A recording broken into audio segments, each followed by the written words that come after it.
Saudara-saudari yang terkasih, kita jumpa lagi dalam Pelita Hati di Honian Channel hari ini, Rabu 2 April 2025, hari biasa, pekan keempat Prapaskah.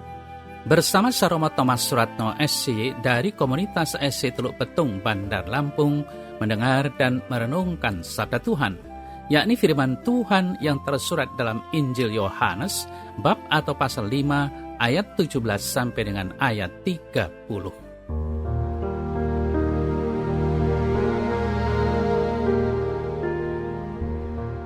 Sekali peristiwa, Yesus berkata kepada orang-orang Yahudi, "Bapakku bekerja sampai sekarang, maka aku pun bekerja juga." Sebab itu orang-orang Yahudi lebih berusaha lagi untuk membunuhnya, bukan saja karena ia meniadakan hari Sabat, tetapi juga karena ia mengatakan bahwa Allah adalah Bapanya sendiri, dan dengan demikian menyamakan dirinya dengan Allah. Maka Yesus menjawab mereka, katanya, "Aku berkata kepadamu, sesungguhnya anak tidak dapat mengerjakan sesuatu dari dirinya sendiri, jikalau ia tidak melihat Bapa mengerjakannya. Sebab apa yang dikerjakan Bapa, itu juga yang dikerjakan anak. Sebab Bapa mengasihi anak dan ia menunjukkan kepadanya segala sesuatu yang dikerjakannya sendiri. Bahkan ia akan menunjukkan kepadanya pekerjaan-pekerjaan yang lebih besar lagi daripada pekerjaan-pekerjaan itu, sehingga kamu menjadi heran. Sebab sama seperti Bapa membangkitkan orang-orang mati dan menghidupkannya, demikian juga anak menghidupkan barang siapa yang dikehendakinya. Bapa tidak menghakimi siapapun, melainkan telah menyerahkan penghakiman itu seluruhnya kepada anak, supaya semua orang menghormati anak sama seperti mereka menghormati Bapa. Barang siapa tidak menghormati anak, ia juga tidak menghormati Bapa yang mengutus dia.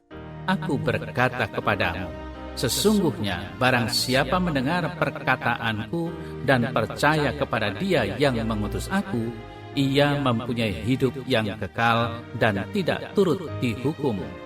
Sebab ia sudah pindah dari dalam maut ke dalam hidup. Aku berkata kepadamu, sesungguhnya saatnya akan tiba dan sudah tiba, bahwa orang-orang mati akan mendengar suara Anak Allah, dan mereka mendengarnya akan hidup. Sebab sama seperti Bapa mempunyai hidup dalam dirinya sendiri, demikian juga diberikannya anak mempunyai hidup dalam dirinya sendiri. Dan ia telah memberikan kuasa kepadanya untuk menghakimi, karena ia adalah anak manusia. Janganlah kamu heran akan hal itu, sebab saatnya akan tiba, bahwa semua orang yang di dalam kuburan akan mendengar suaranya, dan mereka yang telah berbuat baik akan keluar dan bangkit untuk hidup yang kekal. Tetapi mereka yang telah berbuat jahat akan bangkit untuk dihukum. Aku tidak dapat berbuat apa-apa dari diriku sendiri. Aku menghakimi sesuai dengan apa yang aku dengar, dan penghakimanku adil. Sebab aku tidak menuruti kehendakku sendiri, melainkan kehendak Dia yang mengutus aku.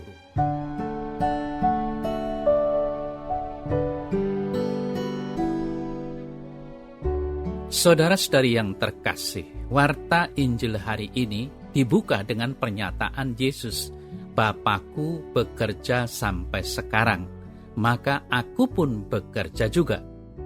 Dalam Keluaran 20 ayat 11 dikatakan, "Sebab 6 hari lamanya Tuhan menjadikan langit dan bumi, laut dan segala isinya, dan ia berhenti pada hari ke-7. Itulah sebabnya Tuhan memberkati hari Sabat dan menguduskannya." Namun rabi-rabi Israel mengerti bahwa Dia tidak berhenti secara total. Kedaulatannya berfungsi pada hari Sabat. Anak tetap dilahirkan pada hari Sabat, dan orang tetap dapat meninggal pada hari Sabat. Menurut mereka, hanya Allah saja yang boleh bekerja pada hari Sabat. Jadi, pada waktu Dia berkata, "Bapakku bekerja sampai sekarang, maka aku pun bekerja juga," Dia menyamakan dirinya dengan Allah. Yesus menolak disebut pelanggar aturan hari Sabat, karena aturan ini diciptakan Allah untuk kebaikan manusia. Sedangkan menyembuhkan orang sakit dan mengampuni dosa adalah tindakan belas kasih Allah, dan Tuhan Yesus tidak menghindari kesan bahwa Dia memiliki suatu hubungan yang sangat erat dengan Allah Bapa. Saudara-saudari yang terkasih, penginjil Yohanes tadi memulai Injilnya dengan topik hubungan Bapa dengan Putra. Pada nas ini, Yesus memulai khotbah pengajarannya yang pertama juga dengan tema yang sama. Namun, Tuhan Yesus menegaskan adanya perbedaan dan kesatuan dirinya dengan Allah Bapa. Ia menyebut diri sebagai anak dari Bapa, yaitu Allah sendiri. Namun, antara ia dan Bapa terdapat kesatuan dalam tindakan, yaitu apa yang Bapa kerjakan, itu juga yang anak kerjakan. Tuhan Yesus tidak bertindak terpisah, apalagi menyimpang dari Allah Bapa. Saudara-saudari yang terkasih, kesatuan dalam tindakan ini diikat oleh kasih. Karena Allah Bapa mengasihi anak, maka anak akan mengerjakan pekerjaan-pekerjaan Bapa, bahkan pekerjaan-pekerjaan yang lebih besar lagi, yaitu tindakan penyelamatan dan penghakiman. Oleh karena kesatuan ini, maka menghormati anak sama dengan menghormati Bapa. Melawan anak sama dengan melawan Bapa. Oleh sebab itu, orang yang melawan anak tidak akan luput dari penghukuman kekal. Sebaliknya, orang yang percaya kepada pemberitaan anak memperoleh pengampunan Bapa dan mendapatkan keselamatan kekal. Sekarang Tuhan Yesus menjadi sumber hidup yang berkuasa untuk menghidupkan orang-orang yang mati dalam dosa. Pada akhir zaman, Tuhan Yesus akan menghakimi semua manusia untuk mendapatkan ganjaran masing-masing. Saudara-saudari yang terkasih, Tuhan Yesus lebih daripada nabi. Dia adalah anak manusia yang diutus Allah Bapa, datang ke dalam dunia ini untuk menyatakan kehendak Allah bagi keselamatan manusia dan menggenapinya melalui karya penyelamatannya di kayu salib. Hanya Tuhan Yesus yang memiliki otoritas Allah untuk menghakimi dan menyelamatkan. Tugas kita adalah memberitakan kabar baik ini, agar manusia memilih untuk bertobat sehingga ia tidak dihakimi, melainkan diselamatkan. Kemudian, saudara-saudari yang terkasih, sebagai penutup warta Injil hari ini, nampaknya ayat ini merupakan puncak bagian ini. Tuhan Yesus mulai dengan membela haknya untuk tetap bekerja pada hari Sabat, karena Dia sama seperti Bapanya tetap bekerja. Mereka semakin menganiaya karena Dia menyamakan dirinya dengan Allah.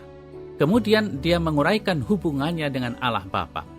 Sama seperti Bapanya, Dia memiliki hidup dalam dirinya, dan Bapanya sudah menyerahkan segala penghakiman kepadanya. Ayat ini meringkaskan segala pembahasan tersebut.